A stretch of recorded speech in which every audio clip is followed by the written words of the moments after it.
How I Found the Silk Road was a series of 6 videos I put together at the very beginning of my journey of sharing this information that I uploaded on my channel 3 years ago.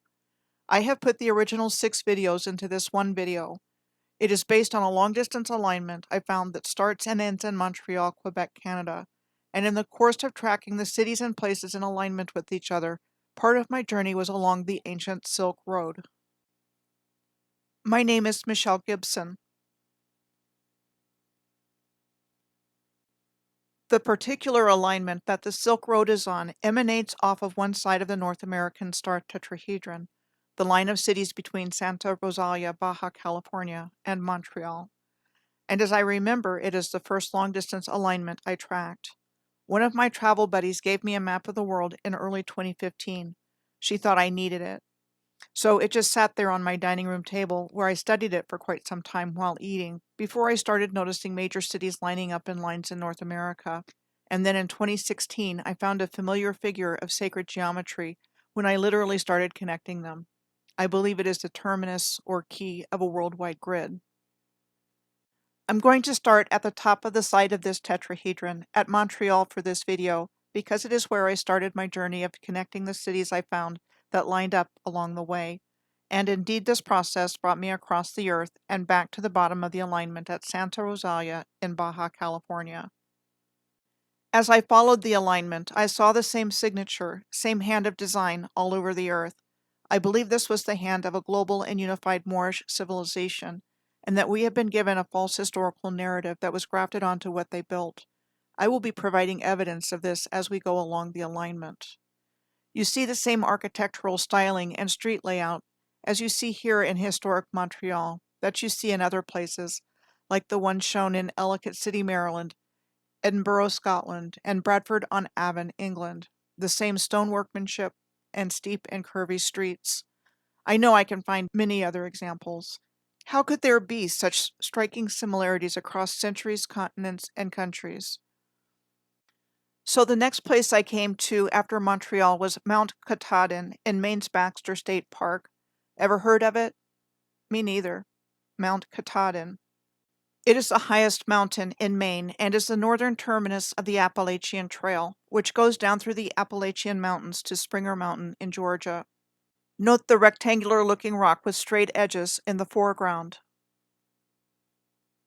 The alignment then goes on through Fredericton, New Brunswick. Fredericton is the capital of New Brunswick and the third largest city in the province. It is situated on the St. John River, which flows through it west to east. Next, we come to Prince Edward Island, Canada's smallest province, where it goes through Summerside and Kensington. Summerside is the second largest city on Prince Edward Island.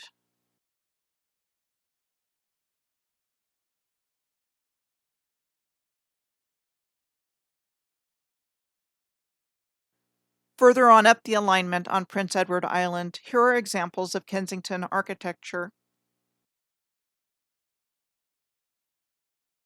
From Prince Edward Island, the alignment goes through Newfoundland, entering at Channel Port aux Basques.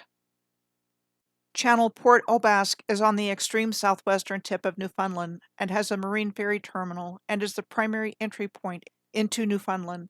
It is also the western terminus of the Trans-Canada Highway in the province. The alignment exits Newfoundland at Terra Nova National Park, which is Canada's most easterly national park.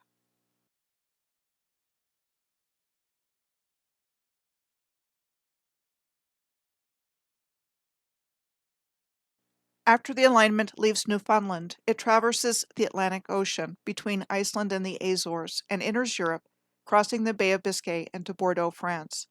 The Bay of Biscay is a gulf in the northeast Atlantic that lies along the coast of western France and the northern coast of Spain.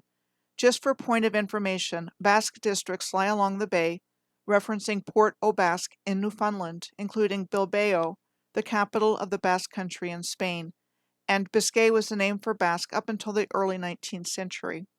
Also, the Gulf Stream enters the bay following the continental shelf's border counterclockwise, keeping the temperature moderate. Bordeaux is the capital of the Nouvelle Aquitaine region of France and a port city known as the Port of the Moon. Bordeaux is the world's major wine industry capital. Also, the historic part of the city is on the UNESCO World Heritage List for what is called an outstanding urban and architectural ensemble of the 18th century. After Paris, Bordeaux has the highest number of preserved historical buildings in France.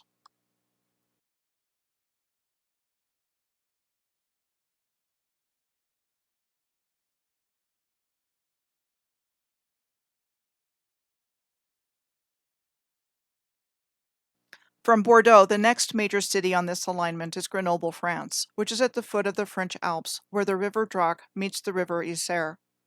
Grenoble is said to have over a 2,000-year history, starting out as a small Gallic village. It was the host of the Winter Olympic Games in 1968. Now it is one of Europe's most important research, technology, and innovation centers. Some comparisons of what I am seeing so far. So first is this comparison of Montreal and Grenoble. I know it is not an exact match with regards to architecture, but has a similar layout and fountain design, and when I saw the photo of Grenoble on the right, it reminded me immediately of this one on the left in historic Montreal. Okay, Michelle, you might ask, what is the big deal? Bordeaux and Grenoble are in the same country, after all, and Montreal, an official city as of 1832, is in Quebec, a French province of Canada. Classic French architecture, and all that, you know. Well, okay, maybe, I might answer, but that doesn't explain other things I have come across, like the similarity between this street corner on the left in Madrid, Spain, and this one on the right in New York City. Stuff like that. One more thing I want to show you before I leave Grenoble, France. These are photos of the Fort de la Bastille in Grenoble. With its massive stonework from top to bottom of this photograph, and sitting on what looks like a massive sheer outcrop of stone. It was said to have been completed in 1592 after a Huguenot leader had taken control of Grenoble. This leads to two issues. One is this: based on the history we have been taught, what building technology existed in the late 1500s that was capable of building a sophisticated fortification like this? The second issue is about the Huguenots. On my dad's side of the family, the only oral history that passed down about our ancestors is that they were Huguenots. No details. With the advent of the internet age, there is more explanation available to find out who the Huguenots actually were. Still hard to find pictures, but I find it very credible to discover that the Huguenots were Cathars and Moors, especially in light of all of the genocide that took place against these people, not only here but all over the earth. This makes more sense to me than the French king and Catholic Church being hell-bent to annihilate Reformed Calvinists. Next on the alignment is Milan, the second largest city population-wise in Italy after Rome, and the capital of the region of Lombardy in northern Italy. The metropolitan area of Milan is the largest in Italy. According to our historical narrative, it was the capital of the Western Roman Empire from 286 to 402 AD. Throughout this video, I'm going to be comparing architectural styles between different places because I see the same signature and hand of design all over the earth. Our historical narrative does not hold up under scrutiny. For example, this is a photo on the left of one of the two largest cemeteries in Milan, which is said to have been established in 1866. The photo on the right is of the Tokyo Kami Mosque in Tokyo, Japan, said to have been built in the 1930s. In particular, notice the design of the arches in both photos. So here are the same places enlarged so you can see the details to which I am referring more clearly. First, the Cimitero in Milan, and the Tokyo Kami Mosque. Here are more examples of similar architectural styles in different countries, the top photo being taken in Milan, Italy, and bottom left was taken in Grenoble, France, and bottom right, Casablanca, Morocco. Here is a comparison of a canal in the Navigli of Milan on the top with Venice, Italy on the bottom. Did you know about the canals in Milan? We only ever hear about canals in Venice. Well, these two places are only 157 air miles or 253 kilometers apart, so there must be a logical reason in our historical narrative for this, right? Oh, by the way, check this out. Here is a similar looking canal in St. Petersburg, Russia. How about this comparison of the architectural design of the Natural History Museum in Milan on the left and on the right, the Victoria and Albert Museum in London, England. Okay, I will move on now. Next stop on the alignment is Verona, Italy, in the Veneto region. Verona is one of the top tourist destinations in northern Italy. Two of Shakespeare's plays are set in Verona. One is Romeo and Juliet, and the other is The Two Gentlemen of Verona. It has been designated a UNESCO World Heritage Site. So the picture on the left of the Madonna della Corona Church near Verona, Italy, immediately brought to my mind the Tiger's Nest Monastery in Bhutan, pictured on the right. And this picture on top of the bridge crossing the Adige River in Verona reminded me of the bottom picture of the bridge crossing the River Avon in Bradford-on-Avon, England. Now moving on to Venice on the alignment. Venice is in northeastern Italy and is the capital of the region of Veneto. It is situated across a group of 118 islands separated by canals and linked by 400 bridges. The islands are located in the shallow Venetian lagoon in a bay that lies between the Po and the Piave rivers. Venice is also listed as a UNESCO World Heritage Site. The architectural style of Venice is called Venetian Gothic, which is described as a combination of the use of Gothic lancet arch with Byzantine and Moorish influences.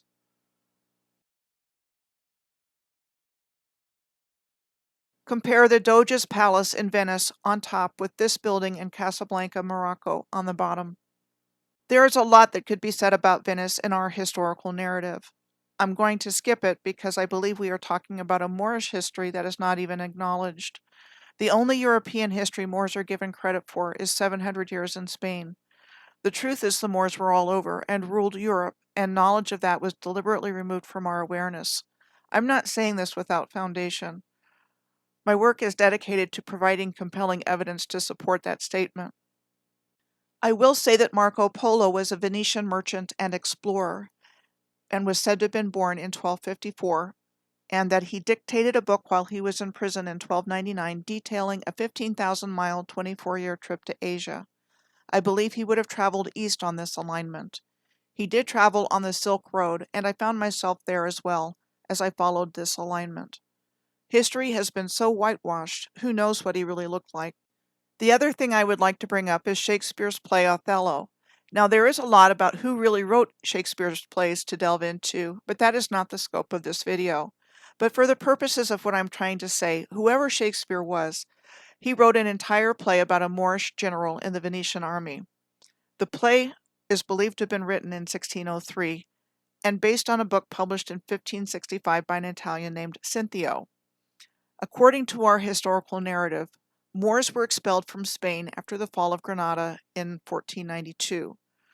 What historical significance could there be to Shakespeare writing a play over 100 years later about a Moorish general in Venice? Next on the alignment is Trieste, Italy, which is a seaport in northeastern Italy, located on a narrow strip of Italian territory, lying between the Adriatic Sea and near the border with Slovenia. It is also located near Croatia, which is 19 miles south. And in looking through photos, Trieste is also a city of canals.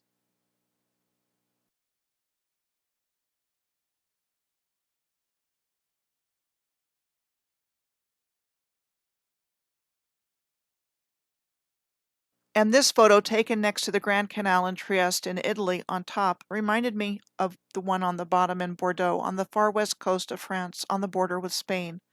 The Bordeaux photo is the Place de la Bourse.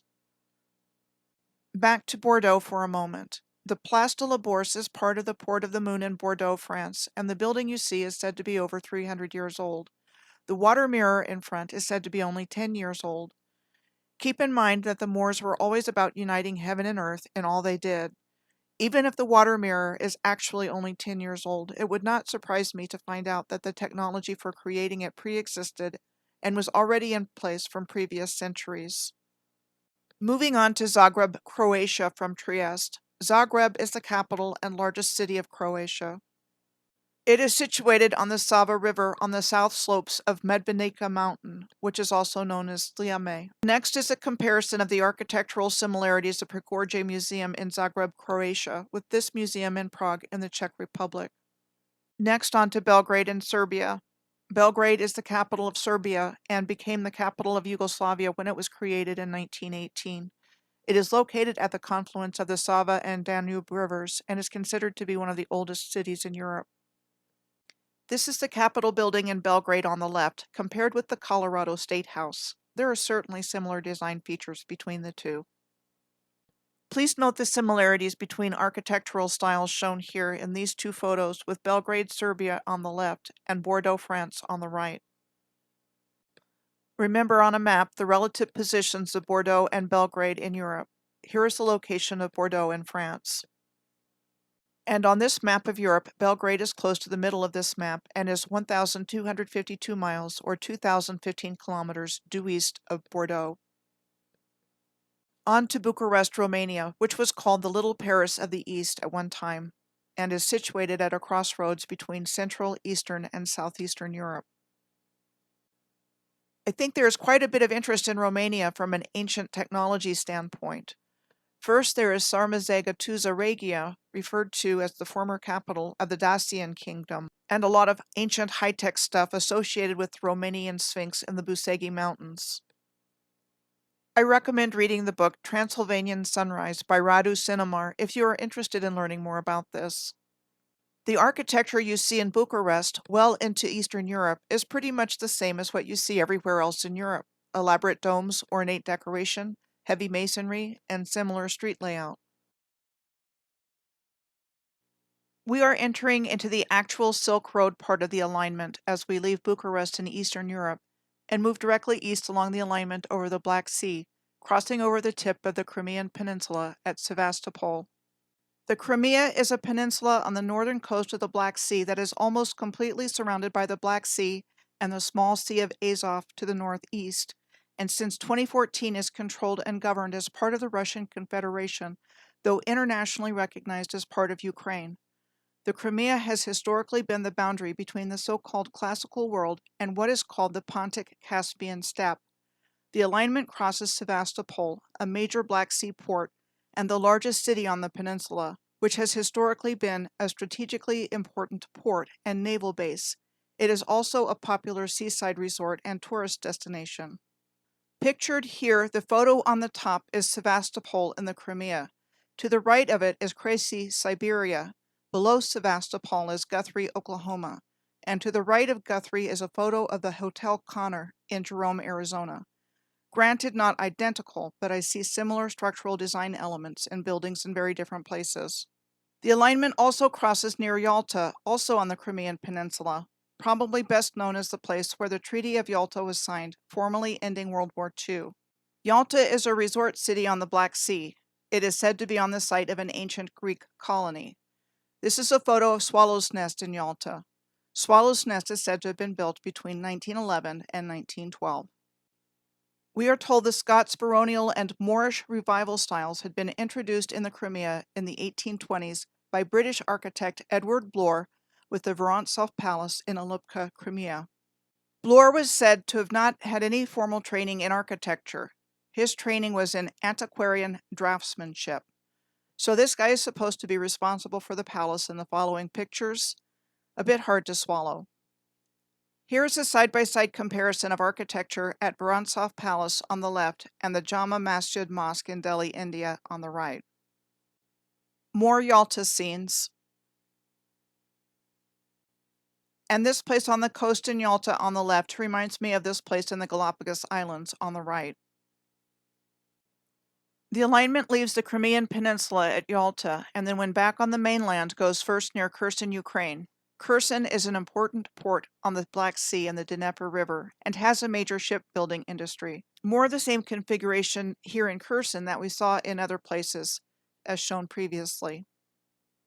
On the left is the town hall building in Kherson, and on the right is the town hall building in Augsburg, Germany. And here is a comparison of a government building in Kherson on the left and the Colorado State Capitol building on the right.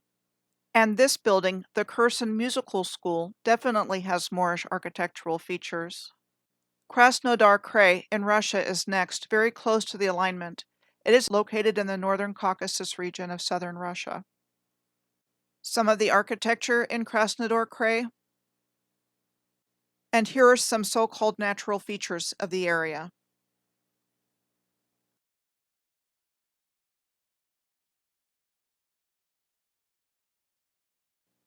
Moving along, the alignment crosses Mount Elbrus in southern Russia in the Caucasus Mountains, near the border with Georgia. It is the highest mountain in Europe and the 10th most prominent peak in the world. Here we are also leaving Europe and entering Central Asia. Mount Elbrus is the mountain the Titan Prometheus was chained to by Zeus in Greek mythology as a punishment for stealing fire from the gods and giving it to mankind. Next, the alignment goes through Grozny, the capital city of the Chechen Republic, also known as Chechnya. It has been rebuilt since the destruction of the First and Second Chechen Wars with Russia starting in 1994 and ending in 2000. A separatist government had formed after the collapse of the Soviet Union in 1991. Here are photos taken in Grozny before the Chechen Wars.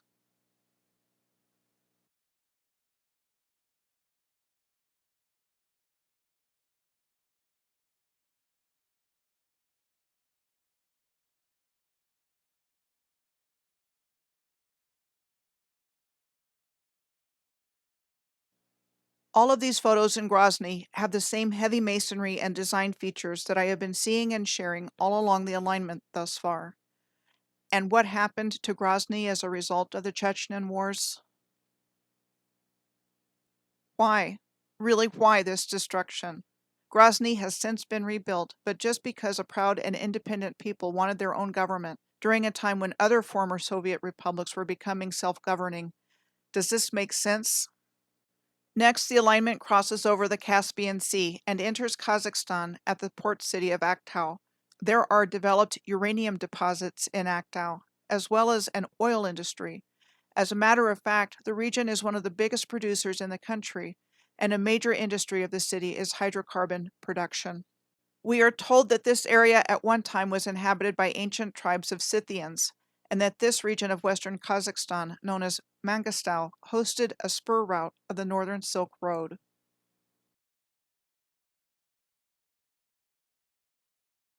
The alignment crosses the Kizilkum Desert in Central Asia, which occupies Kazakhstan, Turkmenistan, and Uzbekistan. It covers 115,000 square miles, or 298,000 kilometers squared. Much of the desert is covered with sand dunes, and there are deposits of gold, uranium, copper, silver, natural gas, and oil.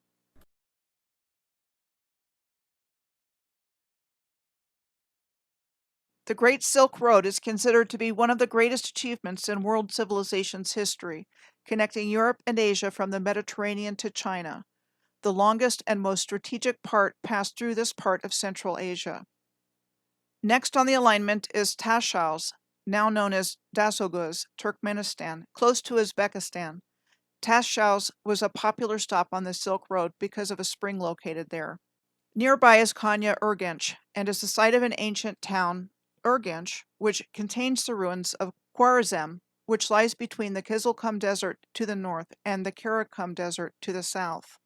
The Khwarezm region was a wealthy and beautiful civilization of the Persian Empire, and in our historical narrative was said to have been completely destroyed by Genghis Khan and his Mongol hordes.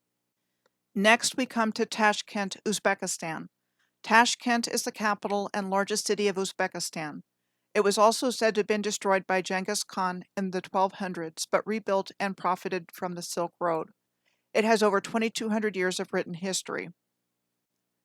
This area is in the foothills of the West Tian Shan Mountains. This region was called Chach in earlier times. By the 600s, the Principality of Chach was said to have more than 30 towns and over 50 canals. One of the top attractions of Tashkent is the Encore Canal, spelled Ankhor.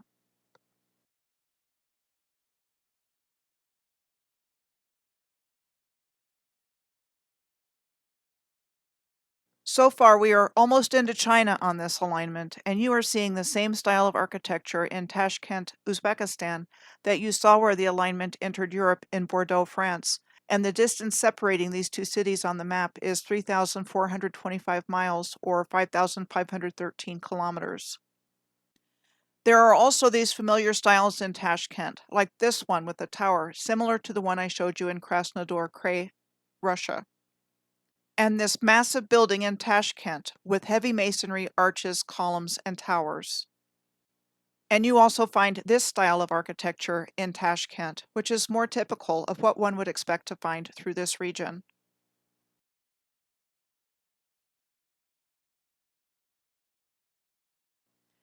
Okay, moving along the alignment to Bishkek, Kyrgyzstan. Bishkek is the capital and largest city of Kyrgyzstan. It is described as originally a caravan rest stop on one of the branches of the Silk Road through the Tian Shan Range. The city itself is relatively young, since Bishkek was first established around 1825.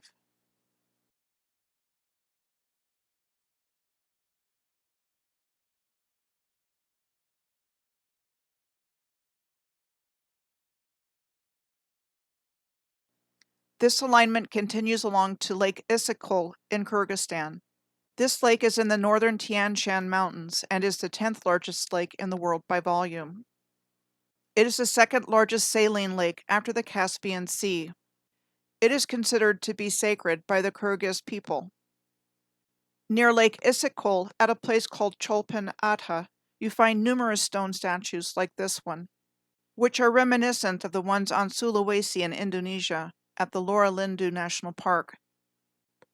Pik Pobedi, also known as Jengish Chokusu, is in Kyrgyzstan on the Chinese border and the highest mountain in the Tian Shan Mountains. And on the Chinese side, it goes into Winsu County of the Aksu Prefecture of the Xinjiang Uyghur Autonomous Region, once part of the ancient Uyghur Empire. Now we come to Yumen City in China's Gansu Province. It is located on the Silk Road and is best known now for its oil production.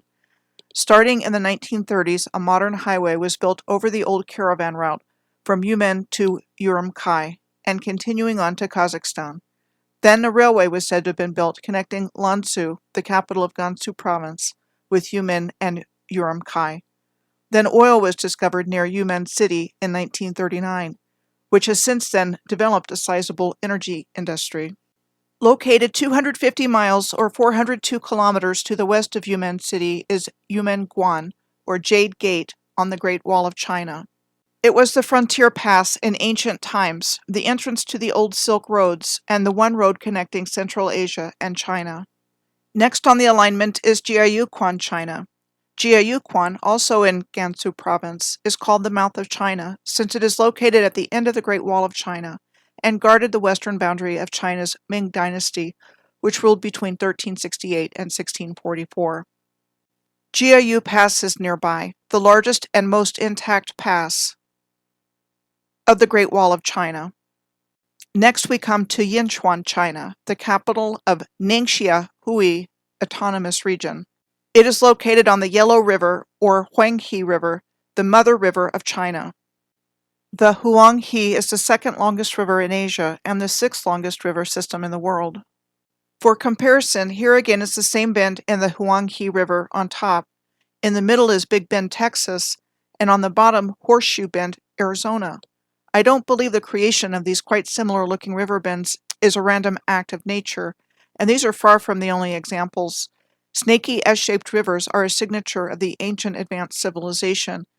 Yinchuan is a center of the Muslim Hui minority people. Here is the Hui Mosque on the left, one of the approximately 500 mosques in Yinchuan, with a comparison picture on the right of the Taj Mahal in Agra, India, so you can see the similarity in architectural styles between the two, which are separated by a distance of 1,807 air miles, or 2,909 kilometers. Next on the alignment is Taiyuan, China. It is the capital and largest city of the Shanxi province. It is a main manufacturing base in China and a transportation hub. The meaning of Taiyuan is Great Plain, with its location where the Fen River leaves the mountains and enters a flat plain, and goes through the Shanxi province, eventually connecting with the Yellow River, which is Huanghe. For information, southwest of Taiyuan and Shanxi, spelled Shanxi province, near Xi'an, the capital of Shanxi, spelled Shaanxi province. There are 16 pyramids on the Guangshang Plain northwest of Xi'an. From Taiyuan, next we come to Tianjin, China on the alignment. It is a coastal city with a population of over 15 million and is one of 4 national central cities in the People's Republic of China. What really gets my attention in this photo of sites around Tianjin is the photo of the older building with two towers, center right. It looks like architecture I've seen in many other places around the world. The other thing that really caught my attention about Tianjin is that there was a massive explosion there in 2015, which I had heard about before I found it on the alignment. When I say massive, I mean it was apocalyptic, like a nuclear blast. We are told the explosion took place at a warehouse at the port that contained hazardous and flammable materials and chemicals, and the cause of the blast was unknown. Whatever caused the explosion, it left behind a gigantic crater. Next is Dalian, China, a major city and seaport in Liaoning province. It is a financial, shipping, and logistics center for Northeast Asia. Do these photos look like what we would expect to see in China? Or does it look like what we have seen in Europe and Central Asia along this alignment?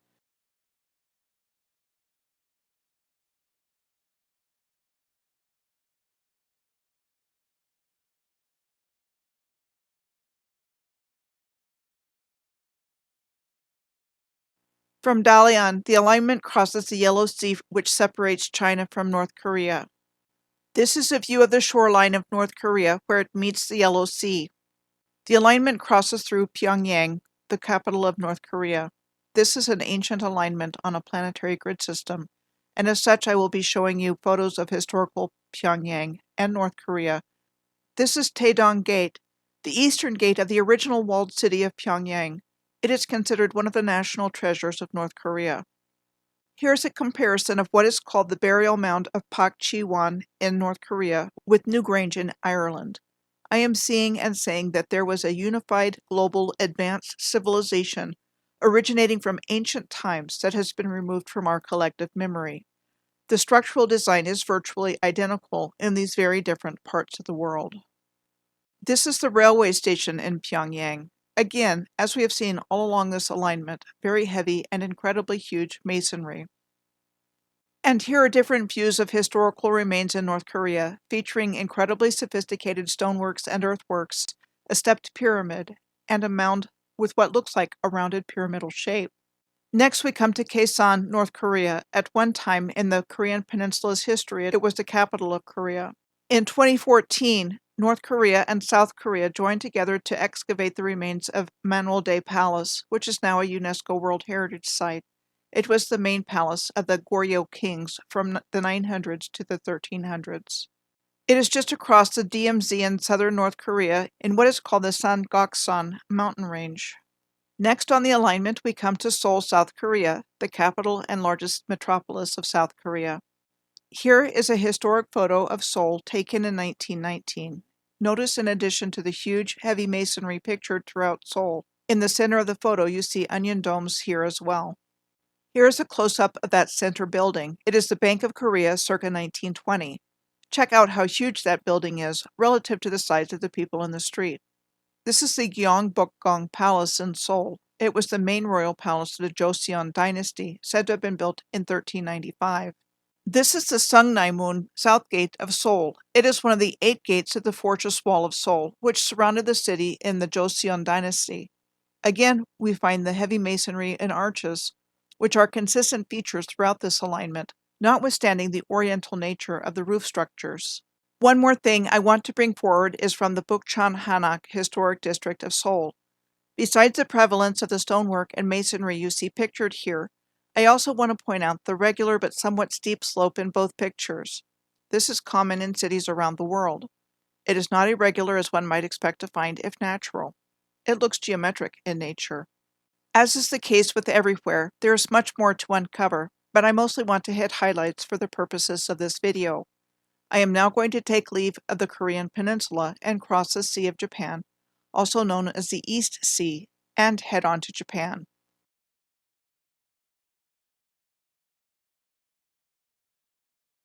So we roll into Nagano, Japan on the alignment. Nagano is the capital of Nagano Prefecture, near the confluence of the Chikuma and Sai rivers. Here's some of what you see around Nagano and Nagano Prefecture. You see more of the stonework so prevalent in all of these cultures with what looks like a fortification at the base of Matsumoto Castle in Nagano Prefecture. This is said to be the oldest existing castle in Japan and is recognized as a national treasure. Here is yet another example of the ubiquitous block-shaped rocks that cover the surface of the Earth. Nice-looking straight edges there, as well as the stonework around the edges of what looks to be a pond or some kind of waterwork. Other examples of sophisticated knowledge about hydrology and engineering are shown here, with the photo on the top being in Nagano Prefecture and on the bottom in a Miao village in China. The Miao live primarily in the mountains of southern China. Next, this is the summit of Mount Ogura with its rocky pointed top. And this view is also in the mountains of Nagano Prefecture. The alignment goes through Tokyo, the capital of Japan since 1869. It is the seat of the Emperor of Japan and the Japanese government, and is the most populous metropolitan area in the world. Let's take a look at Edo Castle in Tokyo, the imperial castle of Japan. Said to have been built in 1457, here is an historic depiction of it. Looks like a pretty sophisticated enterprise with all of those heavy wall fortifications and canals surrounding it. Here's a comparison with a megalithic polygonal structure at Tambo Maché near Cusco in Peru. This shows a comparison with the earlier polygonal stone walls side by side with the later stone wall construction, which has comparatively smaller stones. The Sakura Daemon Gate of Edo Castle has huge polygonal megalithic masonry. And this street view on the grounds of the Edo Castle/Imperial Palace shows really sophisticated masonry and construction. So according to what's in these photos, Japan had a megalithic culture at one time, exactly like the acknowledged ones of Peru, other countries in Central and South America, Egypt, Turkey, and so on. In fact, there are megaliths all over the world, including North America. We are just not told about them. We will now leave the island of Honshu in Japan and head out across the Pacific Ocean, where we cross over Midway Island. Here's a photo of Midway Island, site of a major World War II battle. That's Midway, folks. And the U.S. government still has a claim there as well. Midway is an unorganized, unincorporated territory of the United States and continues to be the only island in the Hawaiian island chain that is not part of the state of Hawaii. Next is Guadalupe Island, which is located off the west coast of Mexico's Baja California. Guadalupe Island is listed within a biosphere reserve, so visitors have to obtain a permit. There are small communities of fishing camps on the island, a weather station, and a small airport. It is also a destination for cage diving to view great white sharks. It otherwise has a rugged landscape as captured in these photos.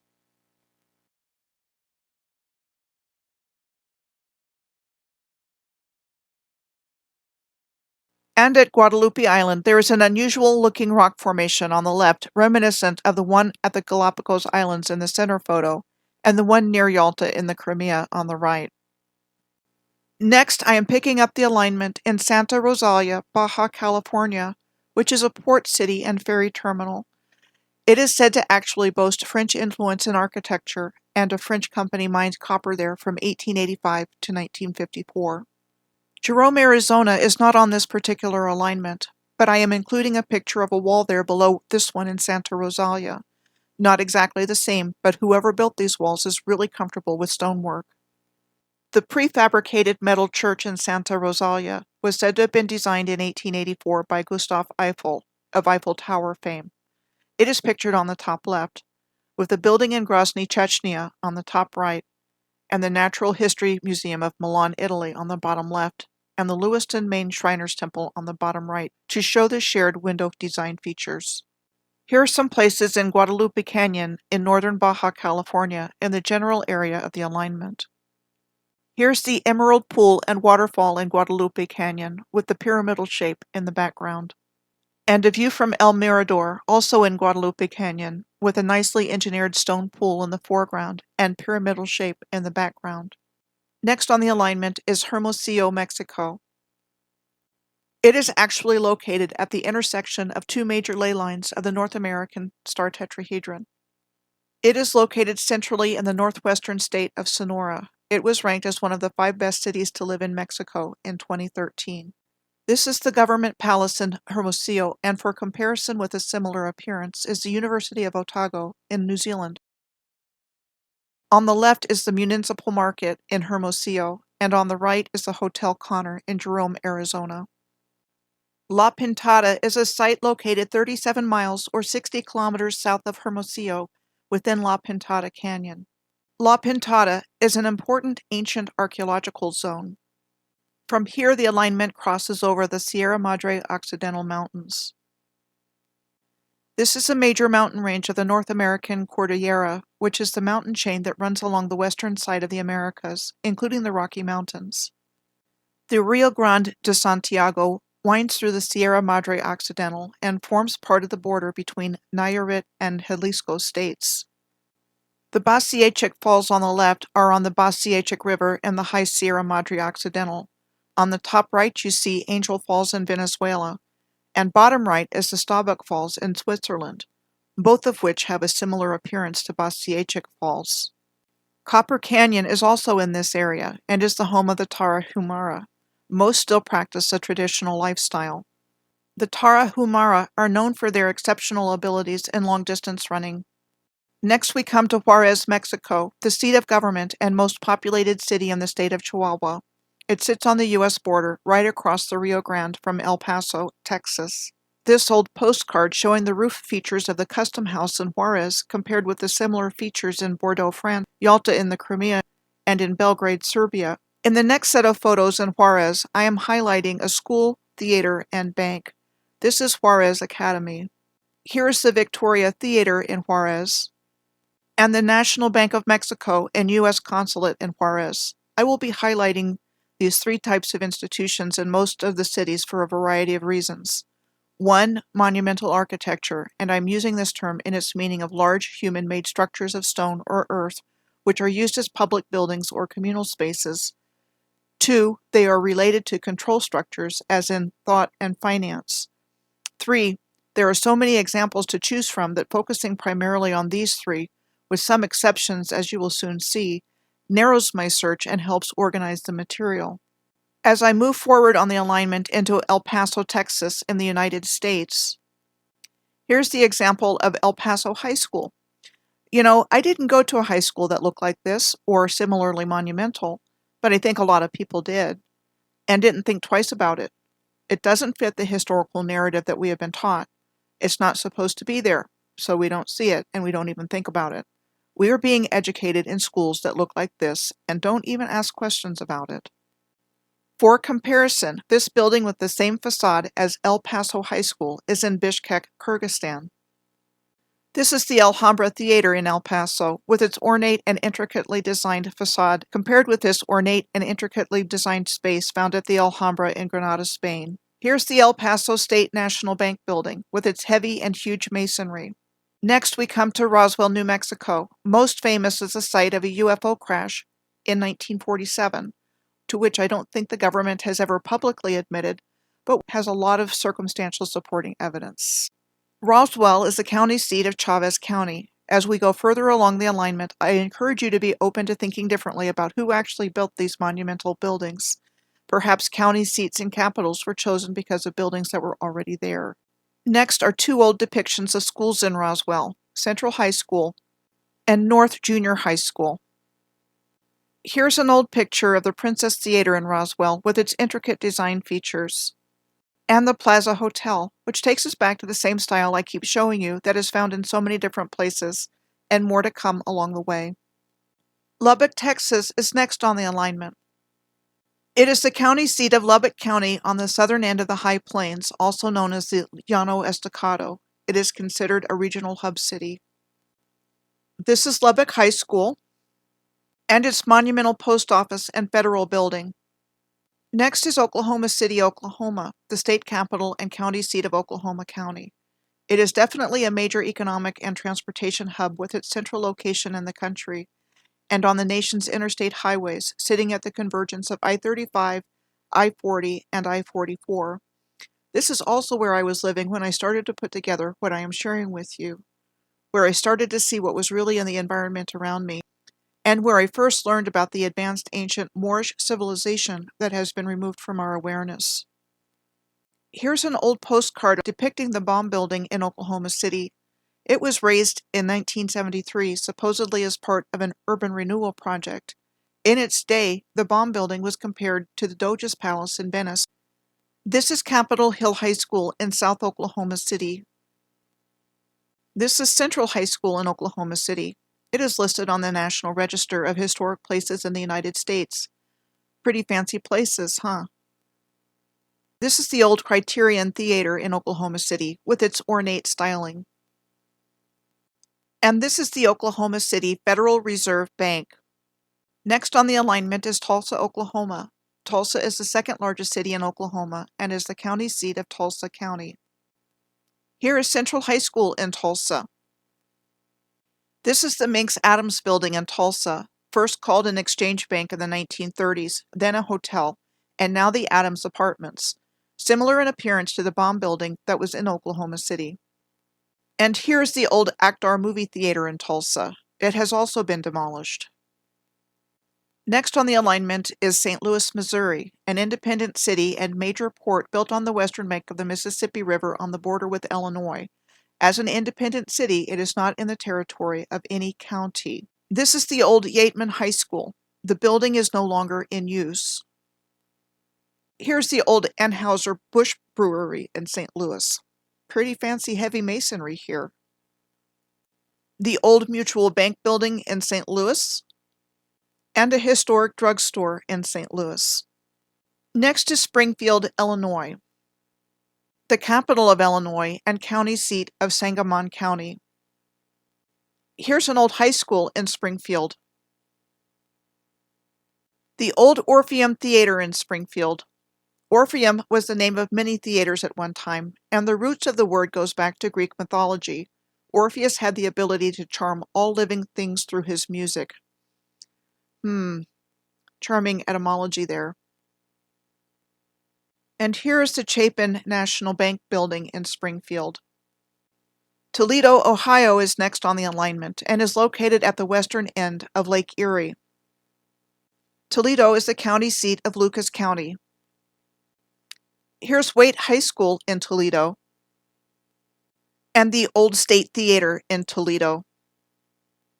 Now we come to Detroit, Michigan. It is located on the United States-Canada border on the Detroit River, which connects the Great Lakes system with the St. Lawrence Seaway. Detroit is the seat of Wayne County. This is the old Wayne County Courthouse. Here's the Central Academy and High School in Detroit, the Bankers Trust Building in Detroit, and the historic Palace Theater in Detroit. On to Windsor, Ontario, which is directly across from Detroit, Michigan, and also on the Detroit River.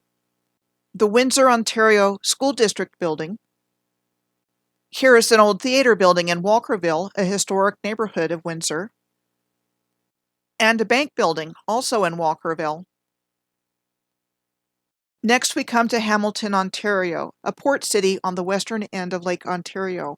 It is roughly the midway point between Toronto and Buffalo, New York.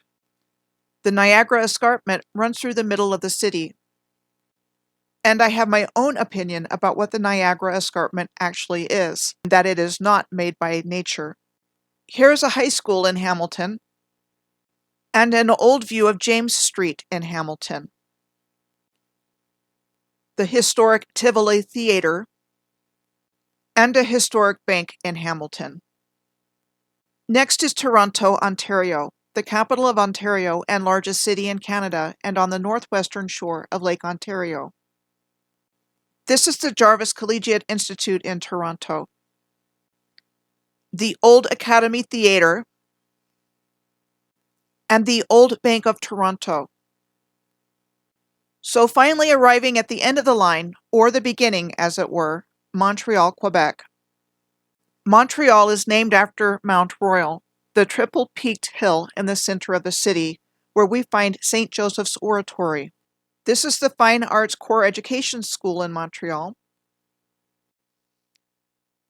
a historic theater, and the Old Bank of Montreal. In conclusion, the same signature and hand of design is seen around the world and found in very different places in which one would not expect to find. There are astonishing similarities, as we have seen traveling on this alignment through Canada, France, Italy, Serbia, Romania, the Crimea, Ukraine, Chechnya, Kazakhstan, Turkmenistan, Uzbekistan, Kyrgyzstan, China, North Korea, South Korea, Japan, Mexico, and the United States. There was a unified global civilization with monumental architecture up until relatively recent times. The buildings of this civilization of human genius that were not turned into government buildings were turned into schools, banks, theaters, museums, churches, and so forth, which then became tools to control humanity. I believe this hand of design were the master masons of a global and unified Moorish civilization, and that we have been taught a false historical narrative that was grafted onto what they built, and that we were somehow knocked off a positive timeline in order to control humanity and the Earth's grid system. The Washitam Wars, also known as the Ancient Ones, who are still very much with us, and who the United Nations has formally recognized as being the oldest indigenous civilization on Earth in this charter, but for some reason the general population has never heard of them, and the 12 tribes of Israel, are somehow interrelated, but I can't say exactly how because the true history has been deliberately removed from our collective memory. I can only piece this together from the very compelling evidence of their incredible and monumental legacies worldwide, of which I have only scratched the surface of what I have found here in this video. They have it hidden in plain sight by controlling our perception. But now we are waking up to what they have been doing, and this is a very good thing because it is necessary